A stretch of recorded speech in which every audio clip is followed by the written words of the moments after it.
Hello. Hello, हाँ जी, good evening, good afternoon, Ram Ram, जय हिंद, नमस्ते, सत श्री अकाल सभी को भाई। कैसे हैं आप सभी? उम्मीद करता हूँ बहुत अच्छे होंगे। तो इस पार्ट 2 में आप सभी का स्वागत है। एक दो भाई कोर्स पूछ रहे थे कि सर आपका यूपी पुलिस कंप्यूटर ऑपरेटर का कोई कोर्स भी है क्या? बिल्कुल है भाई। तो डायमंड 4.0 के नाम से कोर्स होता है अपना, जो हर स्टेट के लिए होता है। डायमंड बैच होता है अपना 4.0, जो हर जॉब के लिए होता है, हर जॉब के लिए, हर स्टेट के लिए होता है। और इस बैच को हम 1 तारीख को ओपन करते हैं और 3 तारीख को बंद कर देते हैं, हर महीने की। तो इस महीने की 1 तारीख यानी कि 1 अप्रैल को ये बैच ओपन होगा भाई। ठीक है ना? 1 अप्रैल को जो है ये बैच ओपन होगा। 1 तारीख को ही ओपन होता है, अभी है नहीं ओपन। अभी यूपी पुलिस कंप्यूटर ऑपरेटर के नाम से एक बैच है, यूपी ट्रिपल एस सी के नाम से एक बैच है, उसी में यूपी मतलब यूपी स्पेशल बैच है, उसी में दोनों चीज़ें हैं। चाहो तो वो तब तक ले सकते हो, लेकिन मैं रिकमेंड करता हूँ हर किसी को डायमंड 4.0, क्योंकि इसमें मैं डिटेल से बहुत अच्छे तरीके से चीज़ें कवर करवाता हूँ। ठीक है? और वो ऑलमोस्ट पूरा हो चुका है डायमंड 4.0, उसमें एडवांस चीज़ें जो है वो रहती हैं। ठीक है? तो इसमें जो है मेरे भाई, ज़्यादा जानकारी के लिए आप जो है किसी भी चीज़ के लिए पूछेंगे तो वही नंबर है मेरा, जो आप लोग ऐड हुए हो ग्रुप में, 7404076 2 8 के नाम से ग्रुप में ऐड हो गए हो आप, बहुत सारे स्टूडेंट। ठीक है ना? मैंने कहा था कि यूपी पुलिस कंप्यूटर ऑपरेटर की ही तैयारी करने वाले बच्चे एक ग्रुप के अंदर जुड़ जाएं, तो आपने इसमें नंबर पे मैसेज किया और आपको ग्रुप में ऐड कर दिया गया है।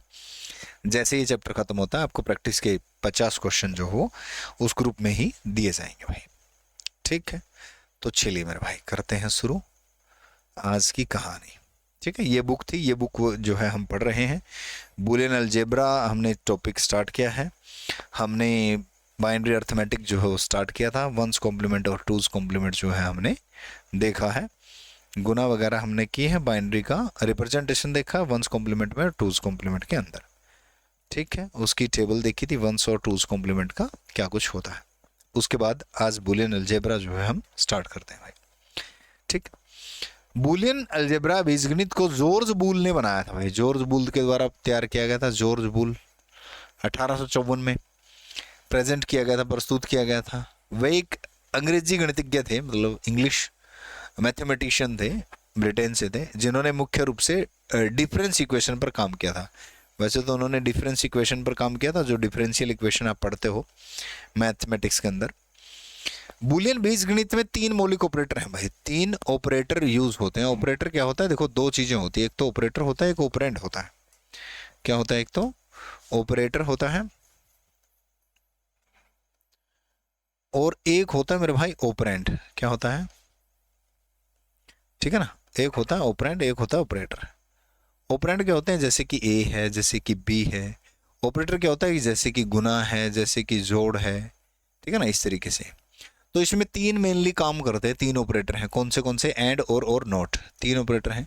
3 कौन से? एंड और नॉट, 3 ऑपरेटर हैं। एंड के लिए हम डॉट निशान का प्रयोग करते हैं। एंड के लिए हम किस निशान का प्रयोग करते हैं? डॉट का, या नहीं भी करते, या हम नहीं भी करते हैं, मतलब डायरेक्ट लिख देते हैं A B. It means A and B है ये। ए एंड बी मतलब ए डॉट बी है, मतलब नहीं भी करते हैं, कर भी लेते हैं। और के लिए, इसके लिए लिगू नहीं, इसके लिए आएगा, इसके लिए हम प्लस निशान का प्रयोग करते हैं भाई। और नोट के लिए हम बार का प्रयोग करते हैं। नोट के लिए, लिगू नहीं, लिए लिए हम बार का प्रयोग करते हैं। वो ए बार इस तरीके से भी लिखा जा सकता है और ए बार इस तरीके से भी लिखा जा सकता है, दोनों निशान इसके लिए प्रयोग किए जाते हैं। तो 3 ऑपरेटर हो गए, एंड और नॉट। ठीक है ना? एक एंड हो गया, एक और हो गया, एक नॉट हो गया। बुलियन अलजेब्रा के अंदर ये 3 चीजें जो है हमारी काम आने वाली है। बुलियन अलजेब्रा जो 2 मूल्यों का बीजगणित हो सकता है, 2 वैल्यू का, 2 वैल्यू का बीजगणित हो सकता है। वो कौन सी वैल्यू है? या तो ट्रू होगी, या तो वैल्यू, या तो फॉल्स होगी। या तो क्या होगी? ट्रू, या तो फॉल्स, या तो सही होगी या गलत होगी। यानी कि या तो हाँ होगा या तो ना होगा, यानी कि या तो 0 होगा या 1 होगा। डिजिटल सर्किट के विश्लेषण, डिजाइन और फंक्शन में एक महत्वपूर्ण डिवाइस है। ये जो चीज है बुलियन बीजगणित जो है, डिजिटल सर्किट का एनालिसिस करना हो, उसका डिजाइन बनाना हो, वहां पर ये बड़ी इंपॉर्टेंट है। ठीक है ना? बुलियन अलजेब्रा वाली फंक्शन सारे के सारे। बुलियन अलजेब्रा की बेसिक पहचान क्या क्या चीजें हैं, इनके रूल्स कह लीजिए, बुलियन अलजेब्रा की प्रॉपर्टी कह लीजिए, ठीक है ना, इनको प्रॉपर्टी भी बोल देते हैं, अलग अलग नाम से अलग अलग किताब में चीजें दी होती हैं भाई, ठीक है ना, प्रॉपर्टी कह लो इसको, ठीक। बुलियन अलजेब्रा आइडेंटिटी प्रॉपर्टी, पहले कौन सी प्रॉपर्टी है, आइडेंटिटी प्रॉपर्टी है। आइडेंटिटी मतलब ये अपनी आइडेंटिटी नहीं खोएगा, इसका जोड़ करो किसी के साथ भी, जीरो के साथ, किसी के साथ नहीं, जीरो के साथ अगर इसका जोड़ करोगे तो ये अपनी आइडेंटिटी नहीं खोएगा, यानी कि आंसर ए ही आएगा। क्या मतलब हुआ इसका, इसका ये मतलब हुआ कि ए की वैल्यू या तो आप जीरो रख सकते हो, या तो बुलियन अलजेब्रा के अंदर या तो वन रख सकते हो, दोनों में से कोई एक हो सकती है। और इसने कहा कि A plus zero is equal to हमेशा ए होगा, तो करके देख लो, जीरो प्लस जीरो क्या होगा, जीरो होगा, और वन प्लस जीरो क्या होगा, वन होगा, यानी कि आया तो वन ही, आया तो ए ही, यानी कि आंसर क्या आएगा, ए आंसर आएगा। ए को मतलब जीरो रख लो चाहे वन रख लो, और मल्टीप्लिकेशन में वन के ए होगा, ए मल्टीप्लाई वन, आंसर क्या आएगा, ए आएगा, आंसर क्या आएगा, ए आएगा। इसका कहने का क्या मतलब है, कहने का मतलब ये है कि ए डॉट वन करोगे तो आंसर ए आएगा, यानी कि ए को अब आप या तो जीरो रख सकते हो या तो वन रख सकते हो। अगर जीरो डॉट वन करोगे तो आंसर जीरो आएगा, क्योंकि गुणा करोगे तो जीरो आंसर आएगा, तो आया तो ए। और अगर वन डॉट वन करोगे तो वन आंसर आएगा, आया तो ए, यानी कि जो ए था वही आंसर आएगा, यानी कि जो ए था वही आंसर आएगा। इसको बोलते हैं आइडेंटिटी प्रॉपर्टी। कौन सी प्रॉपर्टी बोलते हैं इसको, हम आइडेंटिटी प्रॉपर्टी बोलते हैं। आज आप ये सारी सारी प्रॉपर्टी आप अच्छे तरीके से मतलब देखेंगे, सीखेंगे, अपने हाथ से बिना देखे लिखेंगे। एक बार आप देख करके लिख सकते हैं, अगली बार बिना देखे लिख लेना, ताकि आपको ये प्रॉपर्टी याद हो जाए। डायरेक्ट आपको क्वेश्चन कैसे पूछेगा, ऊपर क्वेश्चन में ये दे देगा, नीचे पूछ लेगा ये कौन सी प्रॉपर्टी है बुलियन अलजेब्रा की, या ऊपर पूछ लेगा बुलियन अलजेब्रा की आइडेंटिटी प्रॉपर्टी कौन सी है, नीचे वाले में से अपने आपको बताना होगा, ठीक है ना। ऐसी अगली प्रॉपर्टी है कम्यूटेटिव प्रॉपर्टी। ये एक ऐसी प्रॉपर्टी मतलब संपत्ति, यहां पर गलत लिखा हुआ शब्द प्रॉपर्टी शब्द आएगा। प्रॉपर्टी जो हमें बताती है कि चर यानी कि वेरिएबल, चर माने वेरिएबल भाई, वेरिएबल, वेरिएबल के क्रम यानी कि सीक्वेंस को उलट सकते हैं, यानी कि उल्टा लिख सकते हो आप, वेरिएबल के सीक्वेंस को आप उल्टा लिख सकते हो। यानी कि कहने का मतलब क्या है, कम्यूटेटिव के अंदर कह रहा है कि अगर आपने कम्यूटेटिव के अंदर, किसके अंदर, कम्यूटेटिव भाई, अगर आपने कह रहा है कि a प्लस बी लिख दिया तो रिजल्ट पर कोई फर्क नहीं पड़ता, b प्लस ए कर दोगे तो कोई फर्क नहीं पड़ेगा। ऐसे ही मल्टीप्लिकेशन में ए बी लिख दो चाहे बी ए लिख दो, कोई फर्क नहीं पड़ेगा भाई। यानी कि कह रहा है कि 2 प्लस 3 कर लो कोई फर्क नहीं पड़ेगा, या 3 प्लस 2 कर लो, ये मैथ में, हालांकि ये मैं मैथ में एग्जांपल दे रहा हूँ, हालांकि 3 प्लस 2 कर लो कोई फर्क नहीं पड़ेगा, या 2 गुणा 3 कर लो या 3 गुणा 2 कर लो, कोई फर्क नहीं पड़ेगा। तो ये दोनों जो है ये क्लोजर है प्लस और मल्टीप्लिकेशन के अंदर कम्यूटेटिव प्रॉपर्टी। कम्यूटेटिव प्रॉपर्टी में प्लस और मल्टीप्लिकेशन में हम अप्लाई कर सकते हैं, माइनस में नहीं कर सकते, डिवीजन में नहीं कर सकते, ठीक है ना। प्लस और मल्टीप्लिकेशन पर हम अप्लाई कर सकते हैं, मैथमेटिक्स में भी और बुलियन अलजेब्रा में भी, ठीक है ना। बुलियन अलजेब्रा के अंदर क्योंकि दो ही ऑपरेटर हैं, प्लस और डॉट, यानी कि मल्टीप्लिकेशन आपका। इसके बाद प्रॉपर्टी आपकी डिस्ट्रीब्यूटिव प्रॉपर्टी, ये पहली प्रॉपर्टी थी आपकी, ये समझ लीजिए, ये दूसरी प्रॉपर्टी थी आपकी, ये आपकी तीसरी प्रॉपर्टी है डिस्ट्रीब्यूटिव प्रॉपर्टी। कौन सी प्रॉपर्टी है, डिस्ट्रीब्यूटिव प्रॉपर्टी। इसमें क्या कहता है, इसमें कहता है ए डॉट बी प्लस सी, ये लो, इसमें जो है हम यहां ले लेते हैं, ठीक है ना, इसमें जो है हम यहां से ले लेते हैं भाई, ठीक है ना, यहां से ले लेते हैं। देखो इसमें कह रहा है ये a plus B dot C, B dot C, ये हो जाएगा आपका a का प्लस पहले b के साथ, फिर मल्टीप्लिकेशन a का प्लस फिर c के साथ, ये इक्विवेलेंट होता है, यानी कि a plus B dot a plus C हो जाएगा डिस्ट्रीब्यूटिव प्रॉपर्टी के अंदर। कौन सी प्रॉपर्टी के अंदर, डिस्ट्रीब्यूटिव प्रॉपर्टी के अंदर। दिख रहा होगा ना ये, चलिए ये ले लेता हूँ मार्कर में। या फिर ए डॉट बी प्लस सी अगर लिखा हो तो ये इक्विवेलेंट होगा ए की मल्टीप्लिकेशन पहले बी के साथ, फिर ए का प्लस में फिर ए की मल्टीप्लिकेशन सी के साथ। कहने का मतलब A dot B plus A dot B सीधा लिख सकते हैं हम,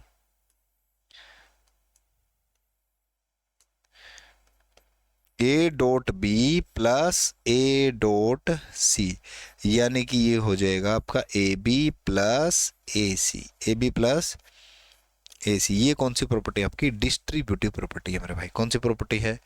डिस्ट्रीब्यूटिव प्रॉपर्टी है भाई, ठीक है ना। ये यहाँ पर यही दी ए बी ए सी और A plus B dot A plus C. तो आपसे पूछेगा डिस्ट्रीब्यूटिव प्रॉपर्टी निम्नलिखित में से कौन सी है, तो आप बता देना कौन सी है भाई। इसके बाद आ जाओ, इसके बाद आपकी कॉम्प्लीमेंट्स।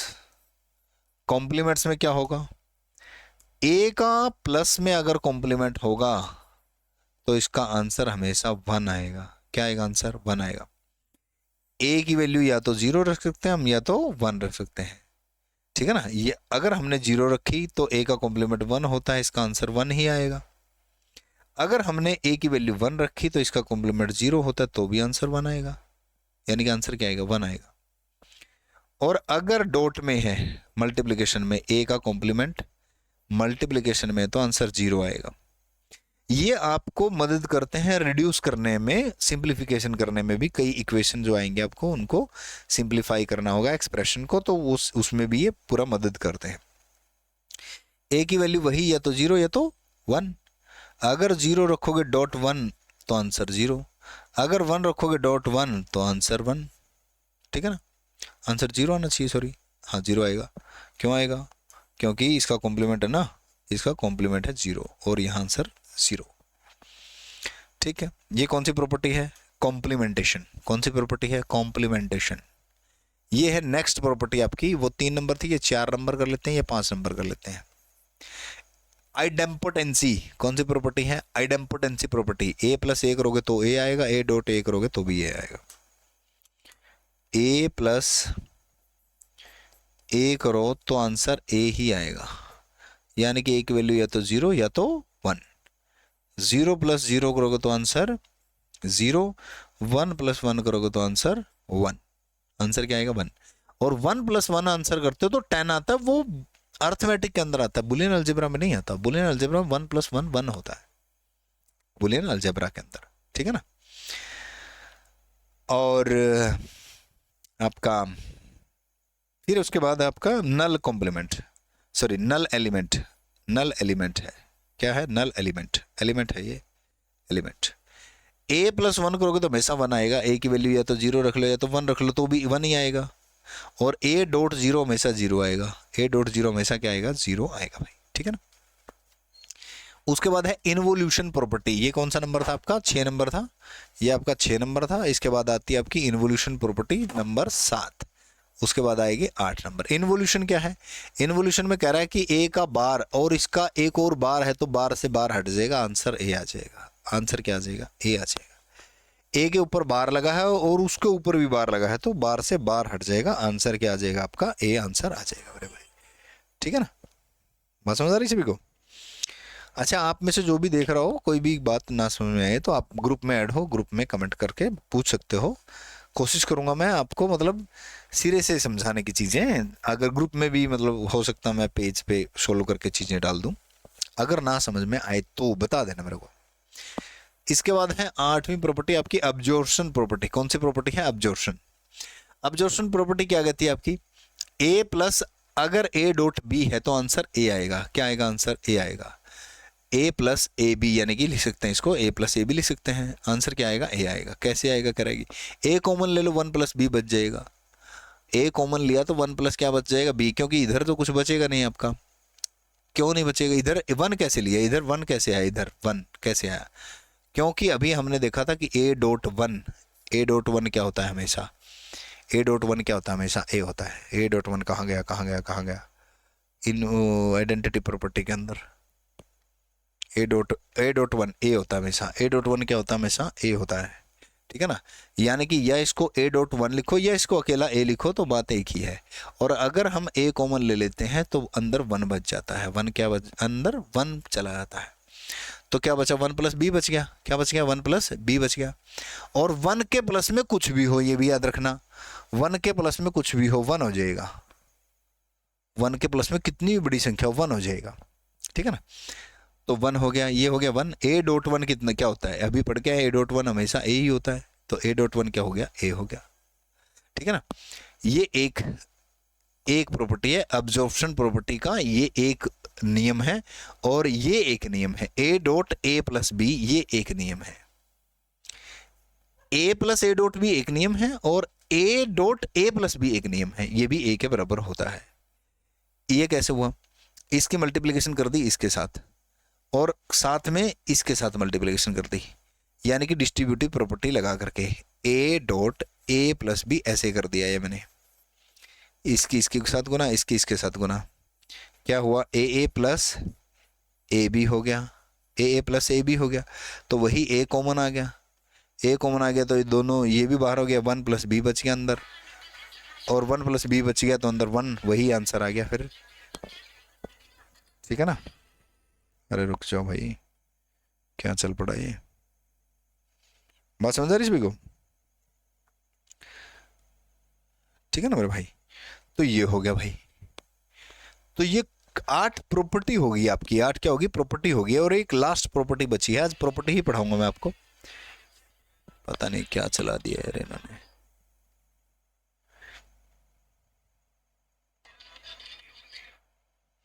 आठ प्रॉपर्टी जो है, 8वीं प्रॉपर्टी जो है, 9वीं प्रॉपर्टी है शायद ये, है ना, 9वीं प्रॉपर्टी है डी मॉर्गन्स थ्योरम। ये सबसे ज्यादा अप्लाई होने वाली थ्योरम है, सबसे ज्यादा बार यूज होने वाली थ्योरम है। ये क्या कहती है, ये कहती है कि a प्लस बी का होल बार है, अगर a प्लस बी का अगर होल बार है तो ये हमेशा इक्विवेलेंट होता है a बार डॉट b बार के, यानी कि इस प्लस को मल्टीप्लिकेशन में बदल देते हैं और बार लगा देते हैं इनके ऊपर। और अगर a डॉट b का होल बार है तो ये होता है equivalent a bar plus b बार के। ये दोनों सेम नहीं है, ध्यान रखना, ठीक है ना, सेम नहीं है, मतलब कभी सोचो कि ये सेम है, सॉरी, मतलब ये a bar plus b bar है और ये a plus b whole bar है, दोनों में फर्क है, ठीक है ना। तो इसके बराबर होता है, तो इसको प्लस में चेंज कर देंगे, इसको ट्रूथ टेबल की सहायता से, यानी कि इनकी वैल्यू रख करके भी प्रूव कर रखा है। देखो a की वैल्यू b की वैल्यू रख ली, ये इतनी इतनी वैल्यू क्यों रखी, a और b के सारे कॉम्बिनेशन बना लिए, यानी कि a और b की वैल्यू अगर 0 और 1 की सहायता से रखी जाए तो कितने कॉम्बिनेशन बनेंगे, 2 हैं तो 4 कॉम्बिनेशन बनेंगे। यानी कि या तो इसकी वैल्यू 0 रख लो, इसकी भी 0 रख लो, या इसकी 0 रख लो, इसकी 1 रख लो, या इसकी 1 रख लो, इसकी 0 रख लो, या दोनों की 1 1 वैल्यू रख लो, मतलब 4 कॉम्बिनेशन ही बनेंगे, ठीक, रख लिए 0 0 0 1 1 0 1 1। अब a डॉट बी का मतलब इनकी दोनों ही गुना, इसकी और इसकी गुना 0, इसकी और इसकी गुना 0, इसकी और इसकी गुना 0, इसकी और इसकी गुना 1, ठीक है, a डॉट बी हो गया। a डॉट बी का बार होल बार है, a डॉट बी का होल बार, यानी कि इसका उल्टा 1, इसका उल्टा 1, इसका उल्टा 1, इसका उल्टा 1, इसका उल्टा 0, ठीक। a का बार ले लेते अकेला, क्योंकि इसमें क्या चाहिएगा अपने को, a का बार चाहिएगा अकेला, ठीक है, a का बार यानी कि इसका उल्टा ले लो, 0 का 1, 0 का 1, 1 की 0, 1 की 0 ले लिया a का बार। b का बार 0 का 1, 1 की 0, 0 का 1, 1 की 0, ठीक। अब a बार प्लस b बार, यानी कि इन दोनों का जोड़, 1 और 1 1, 1 और 0 1, 0 और 1 1, 0 और 0 0, ठीक।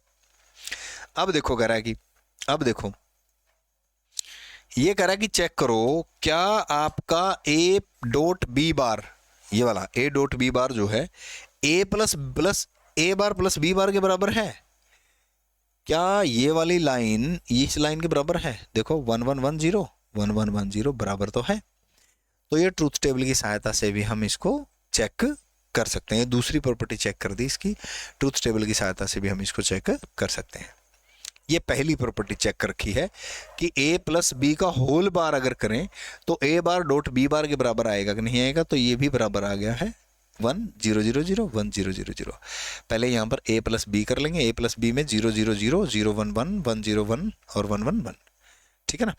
फिर a बार और b बार भी निकाल लेंगे और a प्लस बी का होल बार यानी कि इसका बिल्कुल उल्टा कर लेंगे, तो 1 0 0 0 और a बार यानी कि a का उल्टा, b बार यानी कि b का उल्टा, और फिर इन दोनों का मल्टीप्लिकेशन मतलब डॉट 1 1 1 1 0 0 1 0 0 0 0 0। तो ये हो जाएगा इस यानी कि ट्रूथ टेबल की सहायता से भी ये आपको बुक में समझा रखा है, सिखा रखा है, ठीक है ना, ट्रूथ टेबल की सहायता से। ट्रूथ टेबल क्या है? ट्रूथ टेबल 1 और 0 का एक चार्ट है जिसमें सभी पॉसिबल इनपुट विकल्पों के परिणाम को इंडिकेट करने की व्यवस्था की जाती है, ठीक है ना।